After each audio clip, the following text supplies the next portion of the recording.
Hey everyone, welcome back to Shutter Magazine. Today I'm going to be talking about Skylum Luminar. What is Luminar, right? So as a Lightroom user, it's always good to branch out and see what other programs are out there.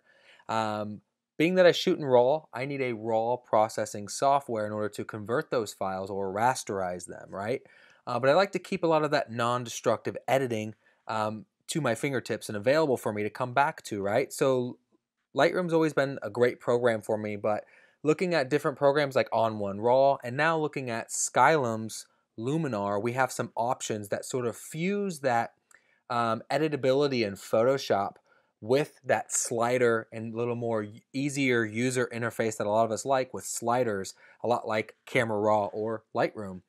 For instance, and so Luminar allows us to do that, right? And so jumping into the program, this isn't going to be for everyone, right? It's not going to make a whole bunch of Lightroom users abandon ship. You can definitely use it with Lightroom, you can use it with Photoshop, you can use it with different programs as a plugin, but it is a standalone RAW processor, and that's what Luminar has brought to the table.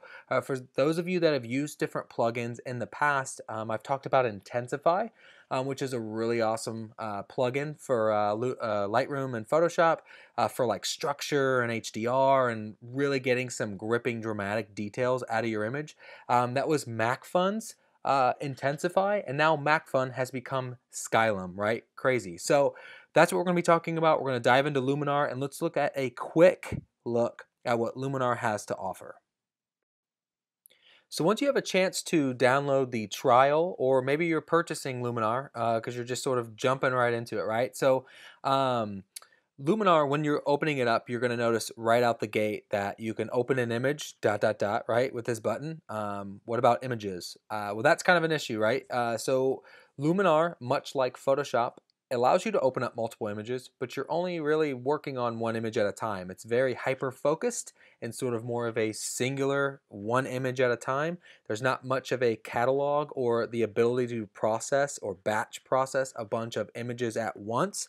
What you can do is choose batch processing to apply a preset to multiple images, and it processes those, applies that preset, and you can actually choose to save out of Luminar into a different file format, so it allows you to apply that to multiple images at once, much similar to image processing in Photoshop, right? It's going to apply an action to a bunch of images at once. It's going to ask you what file type you want those to be. It's going to ask you a bunch of questions like that, renaming, things of that nature. So you can do batch processing with Luminar, and all one fell swoop. But with batch processing, there's not a whole lot of individualized editability.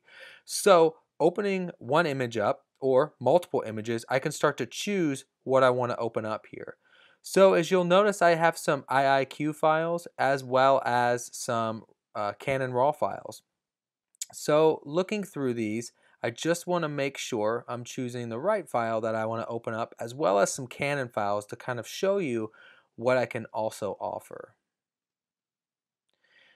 So I want to test out the performance of Luminar. What better to do that than with a high megapixel phase 1 IIQ file, right? So I'm probably biting off a little more than I can chew, but mind you, if you're working on a 24, 36, 40 some megapixel digital SLR, your performance is probably going to be a little bit faster. So now that our images are opened up, we can start to look at this interface and start to get used to it, right? So we're looking at a single image. We don't have a film strip at the bottom. However, we can add presets down here, right, that kind of give us that film strip feel, but we don't have multiple images to go through like we talked about. So we have a couple options here. Like in Photoshop, you can choose Command and use the upper left-hand corner, the little infinity sign or the little squiggly mark, right? No better way. It's the key next to the 1 key. So if I hold Command or on a PC Control, I can cycle between my images pretty quickly. I can also go up to Window, choose Merge All Windows, so that way it gives us tabs, much like Photoshop, right? So it's starting to look a little more familiar, but again, it's one image at a time. Thinking about this software is something I choose my creative edits, bringing them into Luminar to start working on them. So right out the gate, we can get started, right? So I'm showing you the preset film strip down here at the bottom. I'm not overly impressed with the different preset option styles that I have here, right? They're not really my style. They don't really get the images kind of where I want them to be. Kind of looks like it'd be a lot of work to tweak against these presets. Not a big fan of those overall. But what I can do real quick, if I want to, right, reset my image, not that button. We can go down here to Custom Workspace, Clear Workspace. As an option, it will go ahead and reset our image for us. So we can turn off the presets altogether. And something much similar to On1 Raw, right? We're going to be adding filters. That's what they call the different tools that we're going to be using to start editing this image. So just to navigate this screen real quick and what we're looking at here, I'm going to go ahead and I'm going to hide all of my other images, right? So I can say move tab to new window. So that kind of goes away, makes my image a little bit larger. Little processing sign here in the lower left hand corner, you'll notice that from time to time. So from left to right at the top right, we can open up more images, batch processing. Here's our zoom options. Here's some quick preview as well as compare. So if we want to do a quick preview of our image, of course we haven't done anything yet. I will get to that. We can look at the before and after, right? It splits the screen. We can move this bar around. We're not seeing anything yet, haven't done anything, just going from further over, right? We have like our undo, and this is our history panel, which is really interesting. So much like Lightroom, it saves the history from the dawn of time. It's going to save that in this file. With that said, Luminar is going to create a proprietary file, which is a little bit different than most programs, right? Most programs saves a sidecar file, like Lightroom's going to save an XMP. Capture One Pro is going to save like I think a COS file, COS file. You have On1 Raw that's going to save their own proprietary sidecar, right? Separate from the raw. Well, in Luminar, it's one file. It's a rather large proprietary file that's created with all of this history saved in it for you, so you can revert back. That file gets pretty large. I've gotten this one up to about 2 gigs once I've finished editing. Just something to keep in mind. History is a good thing, but you can also remove the history if you want. In doing that, you'd be exporting your file out, saving it as a PSD, a TIFF, a JPEG, whatever you want it to be.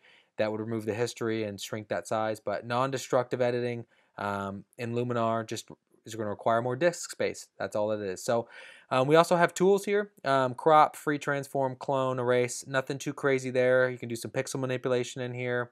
There's no we have layers. We'll get into that in just a bit here, as you'll notice. But here are your kind of main tools to work with. We were looking at our preset toolbar here that we can look at, turn that on and off, and then we can look at our editing bar here, right? We have our histogram, which is great. We can remove the layers, we can remove the info. All of this stuff can be condensed down, gives us a little bit of file info.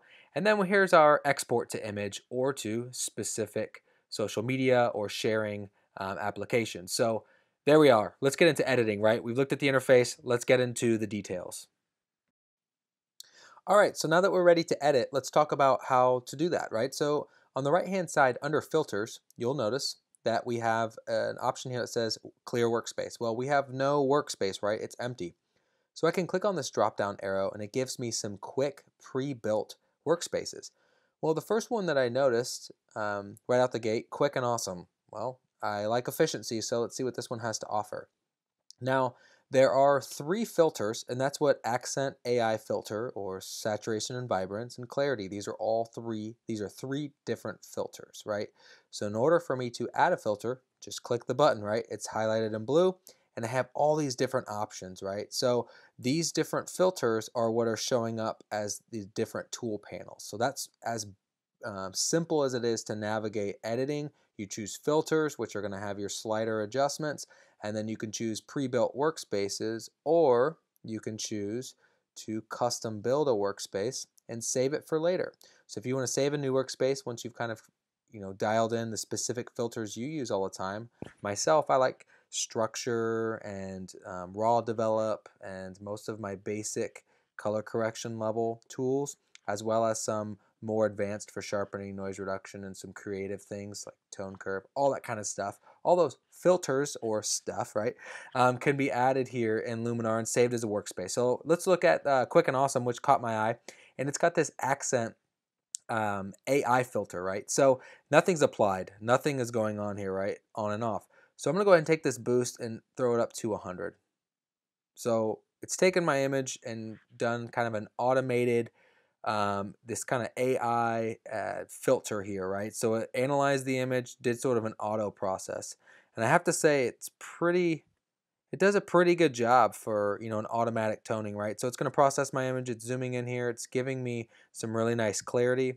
The skin tones look pretty good overall, but what we can do is I can hold the backslash key and really see the difference between the before and after. I can also click here and separate my image. So that helps sometimes to just kind of see where we went from and where we went to. Now to kind of compare this to see, okay, well, how good is this, you know, AI accent filter here in Luminar? I have the same image opened in Lightroom, and I wanted to apply their newer automated auto tone feature. And when I click auto, it does kind of a similar job, other than you've noticed that the sky is a lot more recovered and deeper blues. The whole entire image has a sharper appeal to it, which is going to be part of that structure. But with the with the Lightroom, it's definitely a softer, little less of a dramatic push for some of these tones here and some of the shadows. You can zoom in a little bit more. Oh, that might be a little too much. See if we can get a better zoom to kind of match our Luminar screen here. So to kind of start to compare these, you can see right away the gripping details. I mean, there's definitely some structure sharpening going on in the Luminar. You know, her eyes got a little bit dark. That's something, you know, as we're looking even closer into an image like this, are we getting raccoon eyes? Or is the eye makeup too dark? That's something we definitely want to be tuned into. You know, the Lightroom file seems to do a little better of a job, but right, it's a give and take. Something we can mask out and fix, you know, later in process. You can't get all that processing here and not have it happen to the face either. It's kind of an all or nothing. So that looks pretty good. I mean, from an automated standpoint, right, we have some more adjustments to make. But this is a perfect example of, you know, kind of the processing power of Luminar, right? So what I can do is I can go ahead and just clear this workspace, right? If I want to start my image from scratch and start building some filters, right? So if you keep this button on here, when we go into the filter catalog, we can see what it gives us kind of a detail of what each one is, right? So accent, this AI filter, black and white conversion. I mean, black and white, something nice to have. Raw develop, that's going to be my first one, right? It's going to be my white balance, exposure, contrast. I mean, this is the basic panel, almost to a T, as like Lightroom, right? A lot of ways that I'm going to compare this program to Lightroom and how those sliders work. So all of those adjustments are something that I use quite a bit, right? We can bring saturation and vibrance in. So now we've kind of duplicating the same sort of look. We have tone. This tone option is going to give us, you know, some of the things that the raw develop's going to give us, as well as some smart tone, some options. We can get rid of this if we want, just clicking on the red X. We can get rid of any of these filters by clicking on that red X and starting over. So if I don't really care too much about saturation and vibrance, which I'm not a huge fan of it, you know, adding some in, but structure, absolutely. I'm not going to use clarity, but structure is something I want to bring in for this image. So as I start to, you know, lift my exposure a bit, just for her skin tones, I want to see my histogram. I could start to bring in some of the shadows, recover some of the highlights. Right, we're starting to get a little nasty here. And we could start to operate on this image. I'm going to hide my filter catalog here and start making some tweaks as we see fit, right? I need to bring my white point up just to bring a little bit of contrast back into this image. Drop the black point down and get this image looking pretty close to where we want. With a little bit of work, I think we can get it there. Let's continue.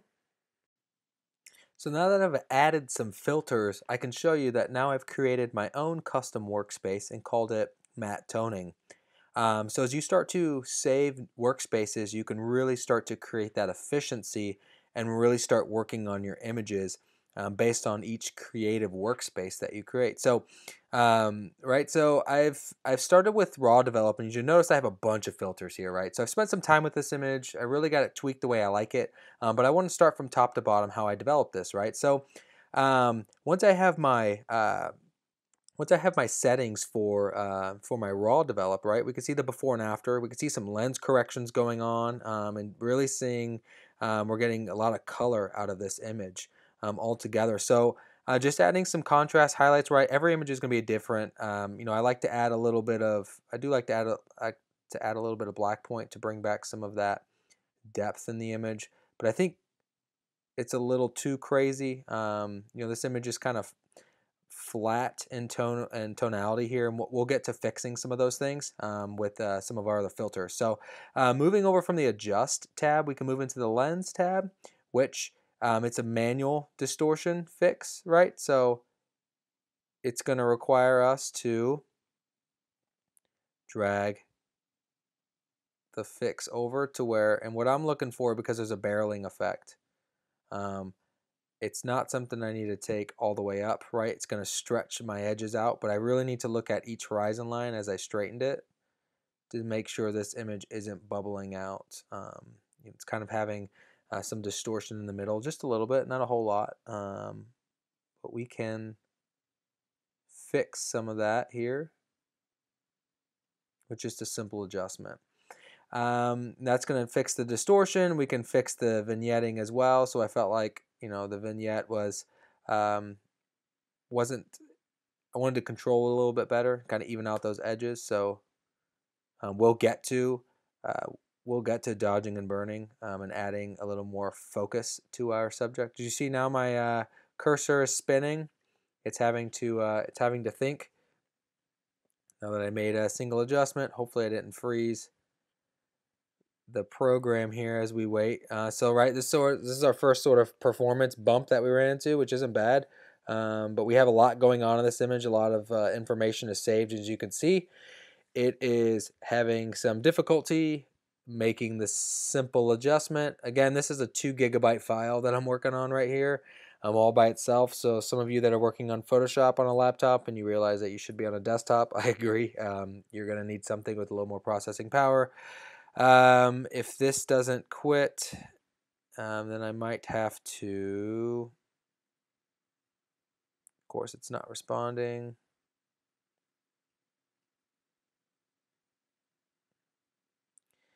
Might have to switch over to quitting the program and reopening it, which seems like that's what I'm going to have to do. So stand by. And of course, program fixed itself. We're back. So just adjusting some of this vignetting, it's going to allow me to fix that. It's going to make its adjustment, and you can see and apply as much as you need to, right? So it's going to give me a little status bar in the lower left-hand corner, and you can see our before and after here, kind of pulling a lot of highlights, recovering the highlights and shadows, very important here. Transform didn't do anything to this, didn't need to do anything extra, but you have the ability to fix some of those architectural lines if needed. If you want to start fixing the vertical, starts transforming the vertices, and then you have the horizontal and your different options here. Nothing out of the norm. If I created another problem, just clicking a button, that's just getting a little ridiculous. Let's see here.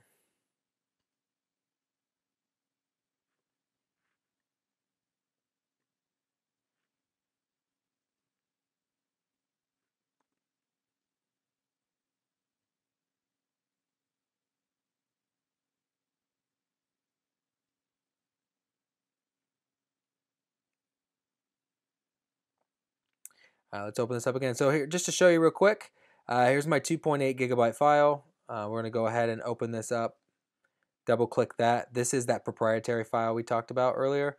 That's going to save all of the history for our image. Of course, this image has a lot of filters applied to it, so it's a little more heavy-handed in terms of editing. But once our image opens up, let's go to the next more creative filter, which is the matte. It's its own own kind of toning option. I want to open that up and start adding some creativity, a little more stylized toning to this image so we can get working on it. I want to remind you that I'm working on an IIQ file, phase 1, so a majority of you aren't going to see performance issues like I am.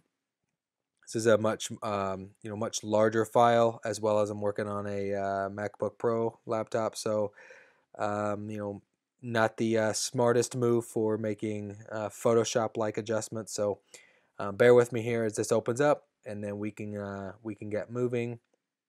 While this image is loading, just a few things that I'm going to cover: adding some filters. We're going to get into masking, which is huge for Luminar. We're going to get into layers, so you can work on a completely separate layer. You can duplicate your image layer. You can create adjustment layers, which is all pretty cool. Very Photoshop, it's very Photoshop-esque, way of working with layers and things like that. My image, of course, is going to open up at its more of a final stage here, so we're kind of seeing it at the end. But I want to get you just kind of going through those steps on how I got there and navigating through this program a little bit more. So once the processing is completed here, just to give you a little bit of an idea of the transformation, as we're midway through the tutorial, the transformation from here to here. Now this was two-step. I'm doing 90% of this in Luminar, and then as you see, I created an Intensify layer. I used Intensify, which is a plugin for Skylum, to add some more structure and some intensity to this image. I'm going to go ahead and turn that off, and you can see the difference there. So also going to make sure we're working on our IIQ file layer here. So something to bring up, as some of you are probably wondering, well, why am I talking non-destructive editing? If I'm working with layers, why am I working on my base layer? And you're absolutely right. You should not be working on your base layer. You should, right, add a new image layer or an adjustment layer, which you can do an adjustment layer. You can add this, and it's going to give you that option to add all of your filters, all of those filters that we want to, and start making all of our adjustments as we want to go. So that's pretty huge for us to do as well, and you can have that all on an image or an adjustment layer and not on our actual raw layer. So definitely the best first step to make. And you can see I made sort of a rookie mistake in working on my base layer, but bear with me, right? We're navigating through this program. Let's move on. So raw develop here. We have our adjustments. I'm going to just go ahead and hide this. We kind of went through what this is offering, right? So all of our other adjustments here, let me turn them off really quickly because you're seeing this image in its full form, which isn't really fair. So as I turn off each of these, you're kind of seeing the background of this image kind of develop into where I took the final steps.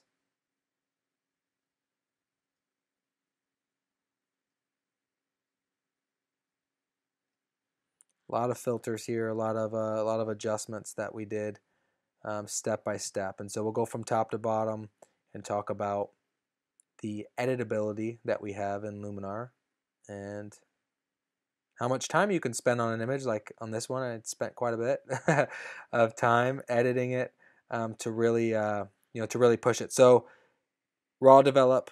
Now we're moving on to matte. So matte, we have the ability to choose how much we're applying to our entire image, and you can tell by toggling the matte on and off, it does just that. So it goes in and gives us this kind of cool stylistic matte tone here. We have a bunch of slider options. I'm not going to dig into this in full. I'm just going to kind of show you. I took some vividness out of our image, which is going to kind of lightly desaturate it. If I take that back to 0, as you can see, it gets much more saturated. So I'm going to take that back to the -20 that I had, just to desat a little bit, so that way we can, we're not looking at all the greens surrounding her, but we're looking at her, right? So the amount is basically like an opacity slider. So you can adjust, you can make your tweaks here and then adjust it as you see fit as you want to apply it to our image. As you notice, I haven't done anything masking wise yet to this. I haven't applied anything to this image. I made one adjustment and now it's spinning on me again. Sorry, Skylum. I just, there's no hiding poor performance. The image is running kind of slow. Looks like I'm gonna have to reboot again and start this back up. So bear with me 1 second. All right, so that wasn't so bad. It took about 10 seconds for it to refresh, and my image is back up. So we looked at matte toning, toggling this on and off. We can see right away what we've added to our image. Let's move down to structure, which is one of my more favorite features of what's offered here. So structure's a pretty straightforward. It's different than clarity. It kind of does this more selective contrast, local micro contrast. There's a lot of different ways to describe what structure is doing, but high level it uses contrast to create the illusion of sharpening, but it also sharpens the image as well. So in my opinion, the closest thing to compare with this is like a high pass, right? When you do high pass style sharpening or output sharpening in Photoshop, it gives that kind of effect, that more of a detailed on the edges, gives it a little more punch. The high pass filter in Photoshop is a very similar function that structure does. It's different, but that's the closest thing to compare, right? So if we go down here, I duplicated. So right, we can right click and we can duplicate a filter. So we don't have to go up here to our add filters button and then go, oh, where's structure, where's this one? We can duplicate our filters just by right clicking on them, which is awesome. Which brings me to the next feature of Luminar, which is quite awesome, and that's masking, right? So we can choose to add a mask, we can fill, invert, clear. What do those things mean, right? So fill means that it's going to make our mask white. That means that everything in the image is going to get the filter. If I want to invert, that's going to make the mask black, which means the filter is going nowhere, and we can start to paint in specific areas where we want the effect to go. So you have masking capability, which is awesome, which is pretty much becoming a standard now for these raw processing programs, as you'll notice. But what I created here is I created a mask for specifically, let's see here, for the sky. As you notice, the white's at the top, and at the bottom there's black. So I wanted to take this effect and I wanted to push it even further. As you notice, when I turn this off, our sky just gets a little bit sharper. Let's zoom in so we can actually see what's going on. So as I go here, you'll notice that when I toggle this on, once my image processor is done, I turn on the structure for the sky, and it's gonna just give me a little more contrast and punch up there. I want my sky to be sharp, right? This image was stopped down. It was shot at well, it was shot at 2.8, right? But there's a lot of there's a lot of detail, a lot of clarity there in this image. I'm laughing because I say stop down, and then this image is shot wide open at 2.8, so I sound kind of like an idiot there. I don't mind calling myself out. But this image has, right, it's a medium format camera, so f-stops are going to be a little bit different than a digital SLR. But it is important to see this still ability to pull in some details here, right? Because I don't want blown out sky. There are clouds. I want to see the clouds, but the clouds don't need to be tack sharp. That's not the point of the image. That's kind of more of the creative effect in the photography. I'm here to talk about editing, right? So let's get into the structure. What I had done here is I chose to do an inverted mask, which made the whole image black. And then I'm going to choose this paintbrush here to now brush in where I want the effect to go. So what we can do is we can actually view our mask, and you can see much like most of these raw processing programs, it shows in red where your effect is going. And it shows, it shows the actual image to where it's not going, which is quite opposite to Photoshop, right? Usually it has the area that's showing your mask, it's white, and everything else is blacked out. But it's showing you the red effect where where I've painted this in. Now, what's a little more interesting here is I can choose, instead of the brush, I can choose to have a gradient mask, and that's exactly what I chose here. So with my gradient mask, I can click at the top of this and drag down to give me sort of more of a gradiated sky effect here. And it's perfect for structure, right? I want structure to be from top to bottom because these clouds here, this part of the sky is closer to us than this, right? So this needs to be sharper. Then as this goes back into the distance towards the horizon line, that's got to be softer, right? To create that depth. It just makes sense when you're working in photography. Again, these clouds aren't right overhead. They're way off in the distance, but these ones at the top are much closer to us in proximity than the ones in the background. So something like a gradient mask is perfect if we want to cover a sky to just have a gradiated effect across the board.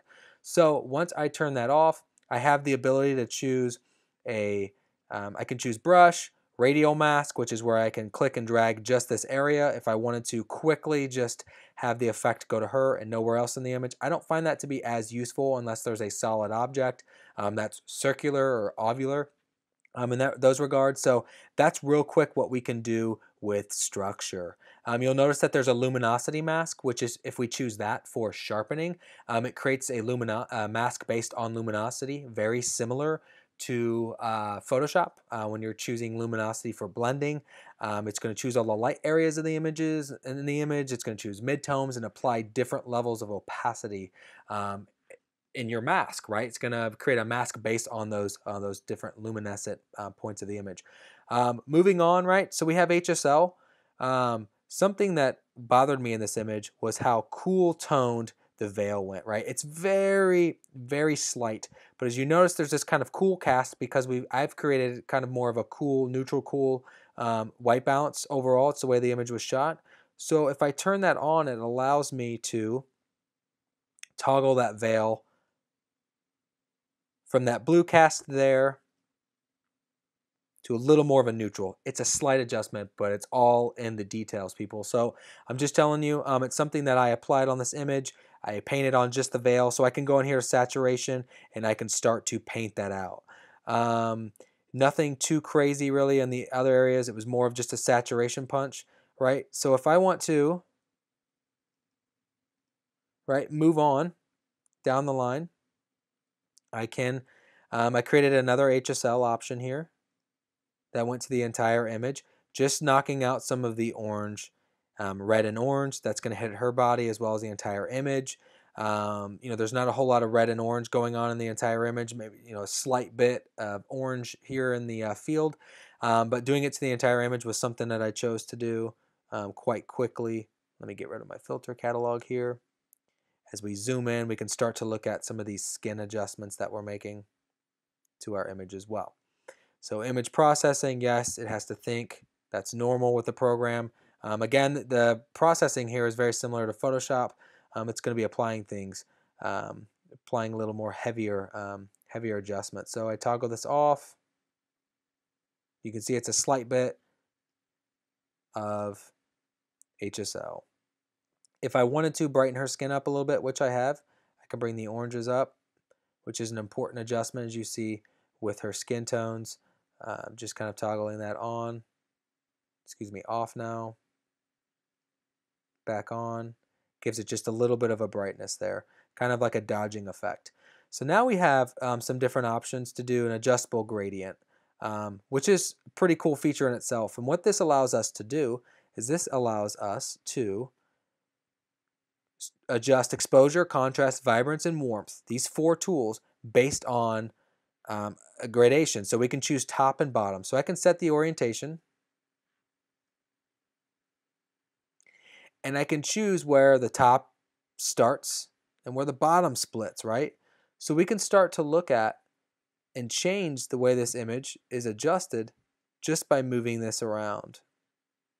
As you can see, my effect is starting to go on top of her and not go into the areas that I originally had set up. As you see, as we lift this higher, we've decided to brighten the foreground and middle ground, and by bringing the exposure up, you'll notice when we lift this gradient, it starts to brighten all of these areas down here.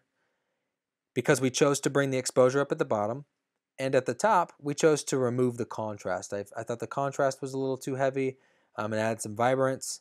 As you'll notice, if we take this down, now it's having to think again. All part of the process, right? So we probably have too many images opened up. This image is quite large. I'm getting the spinning wheel of death.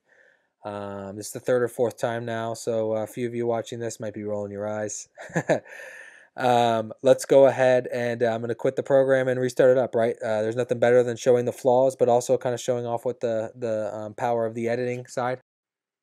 Now that we're working back on our image here, we can choose to add advanced contrast, right? So it's going to break down contrast in terms of the tonal range of our images from highlights to shadows. That's something I like to add to just give it a little more punch in some areas and just kind of demonstrate what that filter offers. Now, dodge and burn is certainly one that Luminar, added specifically for photographers requesting it, right? Dodge and burn is something that many of us use to really create focus or create a hyper focus for the viewer on a particular part of the image, to, the main subject, right? So in this image, that's her. Our bride here in this gorgeous landscape. And so with dodge and burn, we have an option here to paint. We can paint with the lighten brush, or we can paint with the darken brush, right? So lightens dodge, darkens burn, then we have erase, which we can get rid of it. We have the ability to change our brush size with the bracket keys. We can choose to hold shift and use our bracket keys to change the feathering, which becomes important to reduce haloing. No one likes haloing when they're doing dodging and burning. We also have the ability to choose strength when we're painting, as well as an overall opacity. So all those kind of similar features you have in Photoshop, but dodge and burn, it's a simple click and go filter that you can start to paint on your image individually. Moving down, you'll notice that I have denoise as well as sharpening. We can turn these on and just gives our image, the normal amount of punch that I would apply. I mean, this is an ISO 50 image, so it's not really going to have a whole lot of noise, but just to give a little bit of softening on this image, I'm going to zoom in here to kind of show you that difference once our image processes.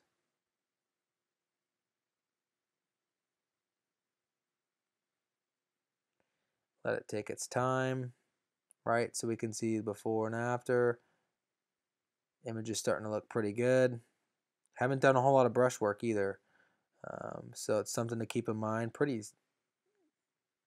decent job on the details and the dress and things like that. So we can start to move in on this image. We can go down to the tone option here. I kind of want to keep moving down so that way we can start to see the transformation of this image. So the tone option that we have here, as you can see, our image is getting quite dark. What I decided to do is dodge mostly her out of this image, and I'll show you my mask real quick. It's not the cleanest one, but I did it quite quickly, so please no judgment. But I'm gonna go ahead and show you, right, what I chose for the masking. Just a real quick, nothing too insane. Right, I missed some area behind her dress there, but just showing a real quick mask that I put together, right? This isn't a final product, so definitely don't worry about that. But just seeing that tonal change between, where I want to start adding a little more, a little more drama into our image. So I did a tone adjustment with some smart tone, so it's very similar to our raw develop, where I can start to tone this image down a little bit further. And then of course I'm adding in another dodge and burn layer,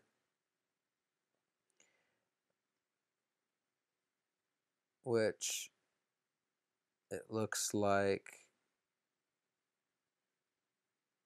most of that was dodging the veil. Something that I would like to be able to do is to rename these filters, which is kind of lame. There might be a way to do it. I haven't found one yet, so if somebody does know a way to rename these filters, please give me a shout on the video comments. But yeah, I mean, without being able to label these, it's kind of difficult to know what filter I use there. If I duplicated, tone 7 times, which one I'm using, especially with dodge and burn, right? So moving all the way down here to LUT Map, or LUT, however you want to pronounce it or call it. It's an acronym, LUT mapping. What is this, right? So this feature, and it's quite a cool one. It's one that a lot of companies, third-party companies like um, Visco and different camera profile and film film preset and camera profile companies, they create camera profiles, which you'll notice in Luminar there aren't any camera profile options, right? So you can create a LUT map, which comes from the video industry, for coloring, and it's going to assign it based on pixels here. So why is this important? Why should you care? Well, you can actually convert your Lightroom presets into a LUT map. Um, Processes to do that, Google it, look online, Lightroom presets converted to LUT map or Lightroom presets into Luminar. There's a lot of information out there to do it. Basically that's what I created here with my Matte 1 option. With my Matte Warm option. And it allows me to, right, so if I turn this on and off, I created a Matte Warm preset in Lightroom. Oh, it moved to red trace. Excuse me 1 second here.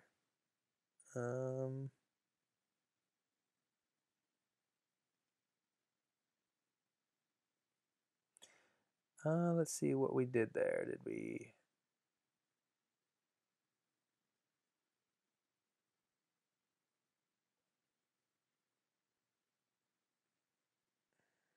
I'm not sure if I lost my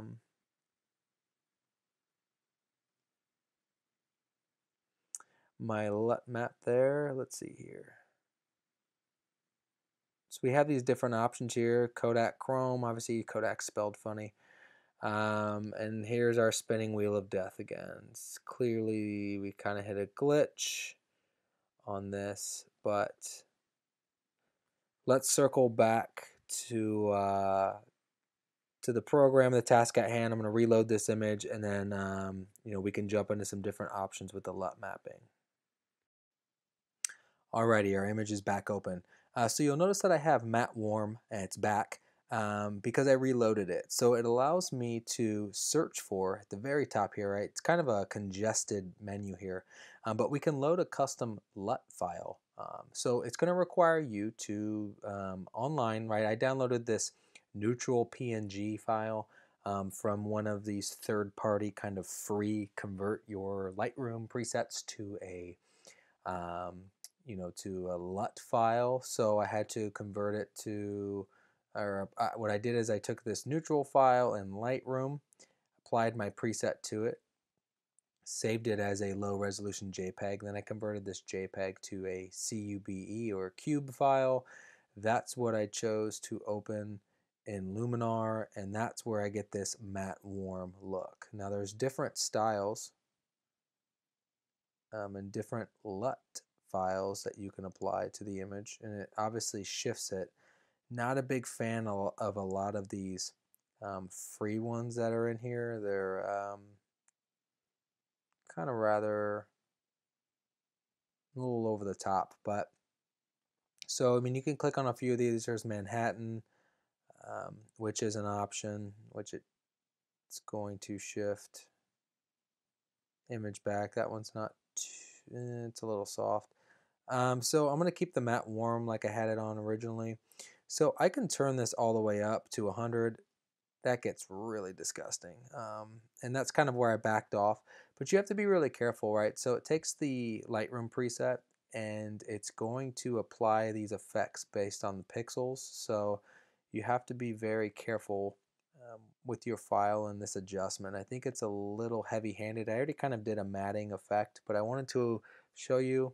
I brought in a preset from Lightroom. Again, you could Google research on how to convert those. A lot of websites like Visco and things like I had mentioned offer LUT files for you to download, which would be useful for a program like Luminar. So definitely keep an eye out for that if you're wanting to use Luminar, wanting to transition your Lightroom files over into Luminar. So as we're waiting for our image to stop processing here, looks like it's wrapping up. I think that's a little much, so I'm going to take it back to like 50 because I think that effect was just way too heavy. As you can see, it starts to bring our image back. I didn't like that it was just taking all of these shadow details and just making like a large flat shape. I don't think that's, I think that was kind of poor form to use. So I'm going to kind of bring that down to 40. Sure. With that said, right, there's a few few final adjustments that I had made with some highlights and shadows. And in order for me to mask those areas in, I'm taking shadows up to 100, and what I was choosing to do, interesting, was to work with some of these lines in the shadows, kind of fix some of that.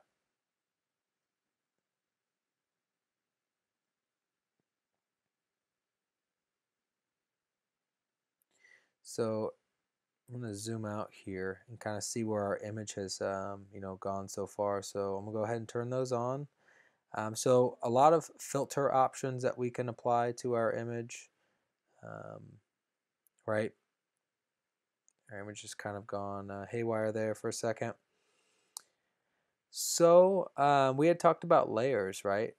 So we have a few options: an adjustment layer, a new image layer. You definitely want to create. See this layer 2 here? Is it created an adjustment layer? You would be much better off doing everything I had done with filters, just not on your base layer, right? There's a lock on it for a reason. So that's a massive issue if you want to work non-destructively. If you don't care about that, you just want to work fast and move on, by all means work on your base layer. It doesn't matter because it's creating a proprietary file anyway. So it's not like you're going to take this image into Photoshop and we've lost layers, because none of it will translate anyways. You can't take this into Photoshop. So it's only in Luminar will these filters and things show up. So let's move on to Intensify plugin and see how that operates. So now that we're ready to open our image up into a plugin, we can choose in the upper right hand corner where we export our image, we can choose to open in Intensify, right? So there's an option here to do it, as well as plugins at the very top. You can choose Intensify. Now what I've done just to fast track this process, just because the image tends to be quite slow going into Intensify, just because of the file size, I have rendered a PSD to open into Intensify for us to do some adjustments on. So, well, as we can see, my menu here is stuck. So we can choose some different options, right? So we can really push this image, kind of take it to its limits here in terms of detail to really pull some detail out of this image.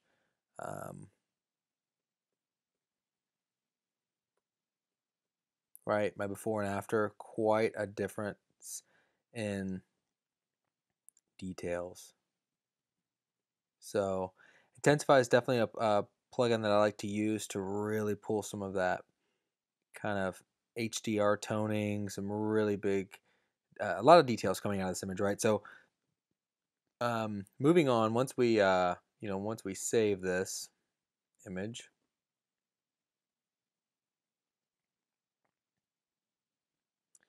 right, we can save that out of Intensify. Then we can go back into Luminar and choose, oh,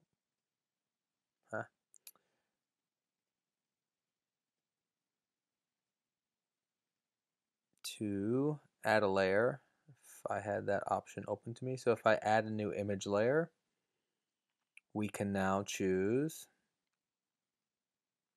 the PSD that we just saved.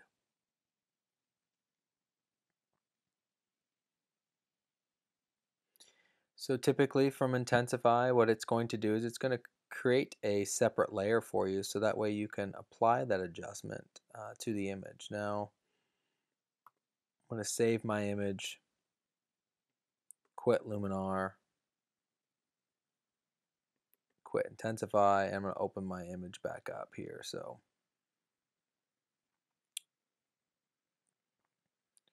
just so that way we can get rid of that little video card glitch in the upper right hand corner. Once our image loads, then we can sort of toggle the intensify layer that we created, toggle it on and off, so that way we can remove that if we decide to later, or if we want to export with that adjustment on there. Of course, we can leave the intensify layer open. But while my image is opening back up, I mean, the biggest takeaways for Luminar for me is that it's a program trying to do a lot in one place, right? So it has a lot of creative, but also basic, essential level editing parameters with the raw develop all the way down to the LUT mapping. There are some issues, of course, performance issues I'm running into. I'm running on a Mac Pro laptop with phase 1 files, so right, this file is taking forever to open up. It's also a 2 GB file. With that said, the proprietary file management system that it has, not necessarily something I would opt to have. Doesn't really make sense to have all of that saved into a new file, but it's much like in Photoshop, right? It's the same deal. So it's not like this is the only program that does it. So if I have a bunch of layers in Photoshop and working, I'm saving a PSD or a TIFF file. It's this massive file that keeps growing and growing and growing. That's normal with any of these layer type programs. Not going to be any different if I take an image, open it up in Photoshop and doing a lot of heavy-handed editing. That image is going to get large and it's going to make my computer run slow. So nothing too different from there, but it does have a lot of more user-friendly. The interface is much more user-friendly with the sliders and things like that, but I have blend modes, masking, layers, all those things available for me. So now that our image is opened up, we can see that the before and after here. Let's zoom in and see if it's actually applying this to our image. As it's processing,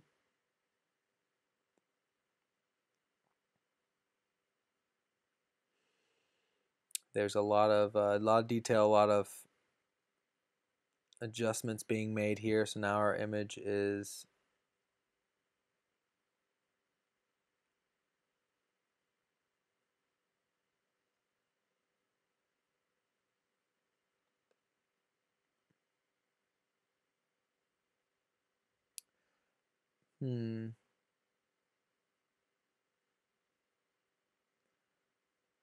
change seems pretty minimal, if anything.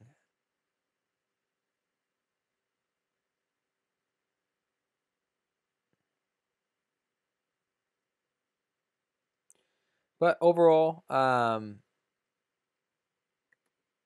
no, we're back to the before and after, right? So just kind of taking this image from its before state, quite a transformation in editability here in Luminar. So I definitely recommend trying it out. Definitely recommend being on a desktop, and you don't want to open too many images at once, or if you're working with a phase 1 camera on a medium format, probably want to stick to your proprietary files, or maybe save it out as a TIFF and bring it in here and work on it. But the biggest takeaways, again, this program's kind of bridging that gap between like Lightroom and Photoshop and a lot of the other programs like On1 Raw that's out there, that really allows you a lot of editing capabilities with masking, layers, filters, and things like that. So definitely try it out, and let me know if you guys find any options to rename filters, or find any quicker ways or more creative ways to utilize this software. And check out for some more articles in the future as they develop Luminar. Obviously it's missing a DAM, a digital asset manager, that's to be coming in the future. So you'll see some more articles from me on Luminar as they start to develop it further. Thanks.